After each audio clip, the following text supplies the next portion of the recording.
Hey, it's Deborah Poneman, founder of Yes to Success seminars, where we share knowledge and tools for you to live your ultimate life and ageless anti-aging for your brain, body, and future. So why is it that we see this growing energy of hate around us these days? I mean, what's the deal? And why are so many afraid of love? Well, in the Course in Miracles, it says, what is not love is always fear and nothing else. So, according to the Course, all acts of hate are simply acts of fear. The Course teaches that in any given moment, we have a choice. We can choose either love or fear. And it goes on to say that love is our natural state and fear is manufactured by our minds. So why would our minds manufacture fear, especially because that fear keeps us from loving? Actually, what's really happening is that the ego is using fear as a way to protect us from the future possibility of hurt, pain, rejection, humiliation, not feeling good enough, disappointment. I'll repeat that. Our egos manufacture fear and otherness as a way to protect us from the future possibility of being hurt or experiencing pain or rejection or humiliation or not feeling good enough or disappointment. The Course says that the ego is certain that love is dangerous. My friend Robert Holden, in his book Loveability, Robert is a Hay House author. He also wrote the fabulous book Shift Happens. If you've ever been to a big Hay House live event, you know he's always there. Anyway, he asks in his book Loveability, why is the ego so afraid of love? And then he goes on to explain that we have to remember that the ego is not who we really are. The real you is not afraid of love because the real you is love and nothing but love. But when we believe the most basic fear, which is that we are not lovable, everything is frightening, including love. So how do we move out of this cage of feeling unlovable so that through love we can enter the heart space, which is the portal to everything we want to be and do and have, and how to contribute to the world? Well, as they say, whoever they is, the only way out is through.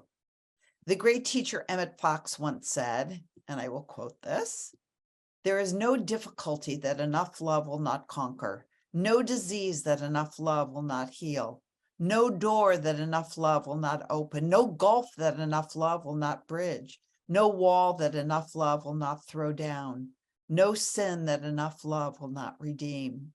It makes no difference how deeply seated may be the trouble, how great the mistake. Sufficient realization of love will resolve it all. If only you could love enough, you would be the happiest and most powerful being in the world. You know, it's actually similar to what I see when people are waiting for everything to be perfectly in place before they start their life's work because they're afraid of failure. When the truth is that there's no such thing as failure, and what you think is failure that holds you back from taking a leap in your work or career is just a trick the ego plays to make you think it's important what other people think. Failure in whose eyes? The ego is what plants in your soul all those manufactured what ifs. What if I'm wrong and this is a horrible idea? What if I lose my life savings? What if someone rips me off and does my idea better? The ego is what makes us not put ourselves out there too much, so we never become as great as we're meant to be. But greatness is not that you never fall down. Greatness is that you always get back up and you keep going. And people do the same thing with love. The ego tries to micromanage the situation so that people think they need to have everything in place before they love. The ego wants assurances, but that's not love. Love is no agenda. Real love doesn't look for assurances because real love is not interested in outcomes. Real love is not about trying to get something. Giving love is its own reward. When the outcome doesn't matter, that's love. Love is diving into the great unknown. Love is in the present moment. It isn't cautious because of the past or guarded because of a future manufactured in our minds. Remember, these are truly the days of miracles and wonders. But the miracles are waiting on the other side of the risks. The Course says every time you withhold love, you are deflecting a miracle. When you love without any thought but to give love for its own sake, whatever happens, damn the torpedoes, that's when you will not be deflecting your miracles. That's when you come into alignment with all the miracles that you want to flow to you. And this isn't just romantic love. Many people are afraid to give love to their friends or their neighbors or their coworkers for fear of being rejected, or their enemies for that matter. One thing you could do when it feels difficult to give love is to give thanks in advance, have gratitude in advance.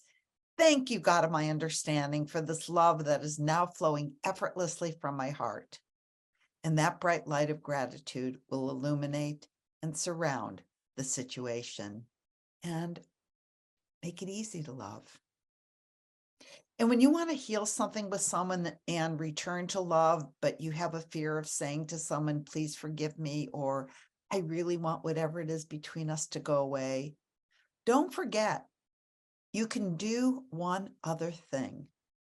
Locate the fear in your body, locate the contraction in your body, and breathe into that sensation. Every emotion we have has a corresponding sensation somewhere in the body.